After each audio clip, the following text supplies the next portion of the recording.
What's up, guys? Welcome to Daily Dose of Reddit. This is your host that's rushing because his cousin is getting online soon and he's pooping right now, so I gotta kill time. Zach. Today's subreddit is r/ProRevenge. Alright, this story's called Make Me Do All Your Work and Threaten Me? Okay, now you get life in prison. So this happened to me years ago. 1985? Cocaine! My mother worked for what was the first computer supply company in the USA in lovely Compton, California. Gang capital of the world at the time. Hey, I know a group of gentlemen who came straight out of Compton around that time period. Very big fans of making love to police officers, apparently. Anyway, she had heard they needed an order puller, and I got the job. I hated this job right away because for some reason, after busting my ass for 8+ hours a day, I'd go to sleep and dream I was still working, so I always felt tired. Most of the guys I worked with were good guys. One was a former Mexican mafia gang member, Victor, who gave up the life and really turned his life around. One day they hired Gino. He was an Italian-American but wanted to be a Mexican gangbanger more than anything. He latched onto Victor after finding out about his past and was always asking about the gang lifestyle, and he was hoping that Victor could help him get into the gang. Victor told him about his life but refused to introduce him as he gave that up and didn't want to go back. Gino wasn't happy about this. One day I started noticing Gino was finished working before all of us, and that for some reason I was not finishing until way later than the others. I wasn't slacking or working slow. I started to wonder why. One day, I saw Gino coming out of the warehouse manager's office area. It was just a desk between two partitions, acting strange when he noticed I saw him. We were given our stacks of orders for the day, and I noticed that mine was double the size of Gino's. I figured out he must have been putting his orders in my stack before the manager gave them out, but had no proof. The next day, I got there early and climbed up one of the storage racks. You know, the kind you see at Home Depot, above the desk where I couldn't be seen. The manager was inside the office getting coffee when I saw Gino go to his desk and slip half of his orders into my pile. I waited until he left and went inside to tell the manager. He came out and counted the orders and noticed I had many more than I should have, and Gino's were half of what he gave him. When we all got together to get our orders later, all of them had a few extra in them, and Gino was gone. He got fired for what he did, but to make matters worse, he told Victor that he was coming back to kill me for reporting him, and Victor advised I leave because he knew he was serious, and that Gino wanted to have something like a killing on his reputation for getting into a gang. I was furious at the manager for telling him I reported him, so I quit on the spot, but not before going inside to tell my mom what happened. She was good friends with the owner and told him about the incident, and he was so sorry it happened, and he promptly walked out into the warehouse and fired the manager for putting my life in danger by not being more discreet about who reported Gino. I heard later he threw me under the bus because he was afraid of Gino himself. Fast forward a few months and I had a better job working at a well-known amusement park. One night, the local Los Angeles channel had a special on gang violence that I watched. One segment was about an armed robbery in which two gang members robbed a convenience store, and the store video had the two gang members' faces clearly on the screen, and there was sound also. They not only robbed the store, but the one gang member shot and killed the clerk for no reason. Guess who that gang member was? Gino! I recognized him by his face, tattoos, and voice. At the end, they said it was still unsolved and to call the LA County Sheriffs if there was any information. I called immediately, and two detectives came by the next morning. A few weeks later, the detective called me to thank me because they not only arrested him, but got the other guy too.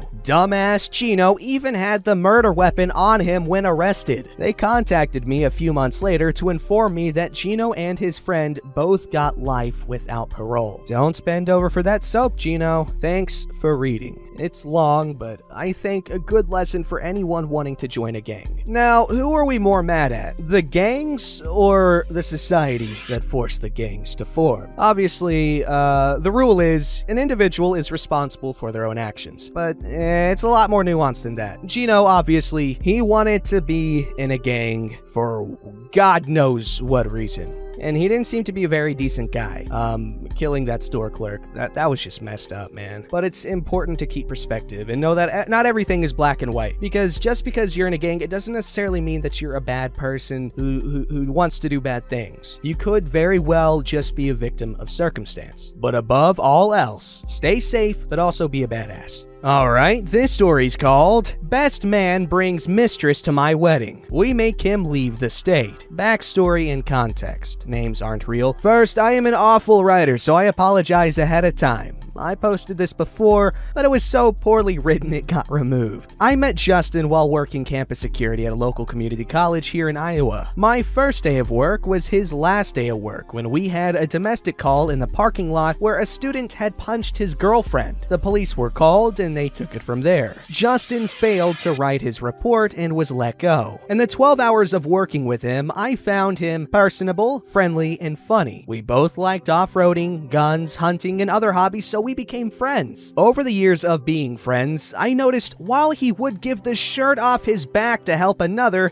he liked to embellish or just straight up make up stories. My soon-to-be wife and I soon became close family friends with Justin and his wife Larissa. Larissa was sweet, kind-hearted, soft-spoken, successful, and an amazing cook. After a few years, Justin starts to take a turn for the worse and begins lying about mundane things, like things as simple as what he had for lunch, or how he saw such and such a band when he was deployed. The issue with his fantastic Navy experience is he could never keep his job title straight. He would say he was a navigator, then he would say he was SWIC? I don't know what that is. Then something different. He would claim PTSD caused his lies, and we would just move on. Over time, my soon-to-be wife and Larissa became best friends, and she almost became part of our family in a way, as well as Justin. We noticed Justin was spending a lot of time with a member of our local Jeep Club's daughter. We will name her Billy, Tony being her father. The Jeep Club was a huge part of our lives, and we would do camping trips, road trips, off-road trail rides, and even obstacle courses. Billy was 17, and Justin was in his late 30s. They were constantly together, leaving Larissa to hang out with us. Justin went so far as to buy Billy her prom dress and was just very uncomfortably attached to Billy. Tony calls us asking if we know where Billy is, as he had not seen her since that morning and it was just getting to be dinner time. We told him she was with Justin and they had gone fishing. Tony said he had stopped by the house and saw Justin's Jeep parked in the driveway, but no one answered. He pinged his daughter's cell phone and it showed it was at Larissa and Justin's house. Larissa went home and literally caught them in just underwear. Justin somehow explained it away and all was well. Mary and I quickly put Justin on our B list, but he was still set to be my best man and Larissa a bridesmaid for our upcoming wedding. As the wedding comes closer, Justin keeps going down a spiral, and Larissa keeps forgiving and taking his word for it. A few days before the wedding, Larissa tells us that she can't come to the wedding because she has to go pick up Justin's 2 kids from a prior marriage in Georgia. What? Mary was bummed, but had a friend take her place so our wedding party would be even. It's wedding day and we are setting up and are very busy, as we did the catering ourselves and planning and everything. Justin calls me and asks if he can bring a +1, and I say sure without really thinking about it. People start to arrive and everything is running smoothly until Justin shows up with his +1. We will call her Danny. Justin introduced her as a friend he met at work, but Mary and I know better. Trying to see if Danny knows she's being played, we ask where Larissa is. He says she's picking up his kids and will be back tomorrow. The only time Danny batted an eye was when he called her a friend from work. We move on and don't dive into it as we still have a lot to do. The wedding ceremony goes off without a hitch and we start the reception. It's open bar and good music. The usual wedding things, the speeches, food, drinks, games, and tossing of flowers and undergarment. What? As the night goes on, Justin and Danny are huddled in the corner. However, we need Justin for his speech. We drag him out onto the dance floor and he tells his speech. Meanwhile, Mary is talking to Danny, asking her how they met, who they were more to each other and telling her about Larissa. Danny is shocked and quite pissed. We give her a stiff drink and the night goes on. Dancing and drinking is all that's left and the pictures start flashing. We take pictures of everyone, including Justin, I'm assuming they mean Danny, and including some kissing photos. The whole night we are sending these to Larissa via Snapchat. Eventually, my aunt, mother, and a few others confront me because they heard Danny is a mistress. We explain it's not our business, but we are handling it. This not being good enough, the family confronts Justin and Danny and tell them to leave. As soon as they leave, I call Larissa and tell her everything. The call. Hey Larissa, it's Chris. We need to talk when you get back.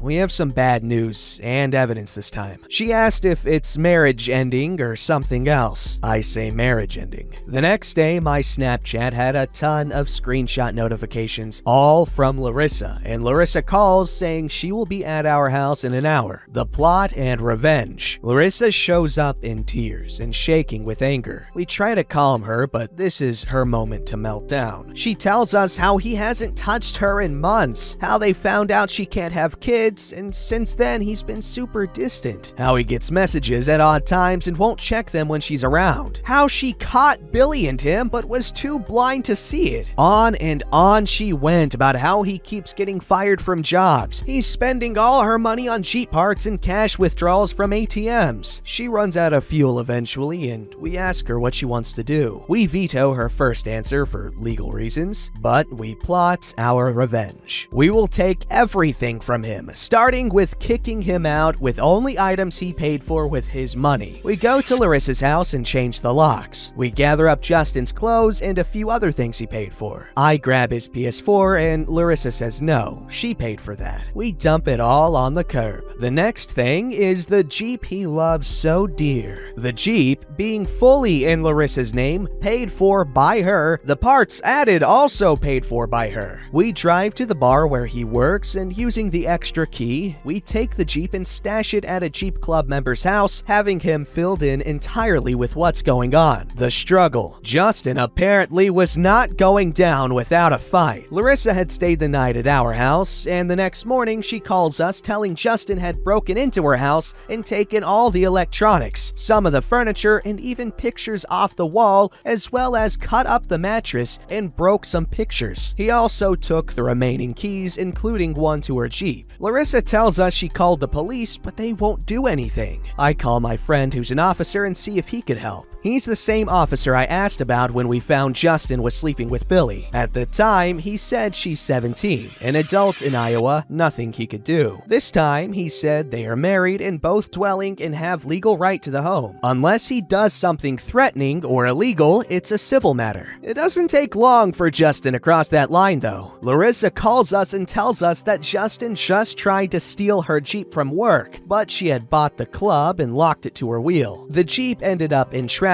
with the door wide open and Justin was arrested for it. Larissa finally got what she needed to get a restraining order and a breath of air as we moved ahead. Now we had taken his car and his house, but he was still in town causing trouble for anyone he thought took part in this. The only thing he had left was his job, which we were sure he would lose on his own, but we needed to give it a shove. We had found his discharge papers from the Navy. Turns out he was a navigator and nothing more. It also showed he was dishonorably discharged. We make contact with Danny and she tells her side of the story and tells us she wants to get revenge as well. Larissa, who had full access to the iCloud and had seen all the women Justin had messed with, reached out to all of them. 2 more were willing to join for the final move. The final move is to take his discharge papers to the bar, which prided itself on hiring veterans and supporting veterans, with all the women he had messed with and lied to and caused a scene. This was partially ruined when the owner walks out and meets us all in the parking lot. She's not having it at her bar. We all tell her what he has done to us and that he lied when he applied to work there and handed her his papers. She reads them and hands them back. She says to stay there, that Justin will be out shortly and will need a ride. We wait, and out lopes Justin, red-faced and clearly pissed. He starts yelling if we are happy, that we have taken everything from him that he's going to sue and end up owning Larissa's house. Larissa, out of the blue, says no. We haven't taken everything yet, but we will if you don't leave. He laughs and asks, Oh yeah? You took my house, my car, and my job. What's left? Larissa says, Your kids. Now that you have nothing, you had better move back home, because if you don't,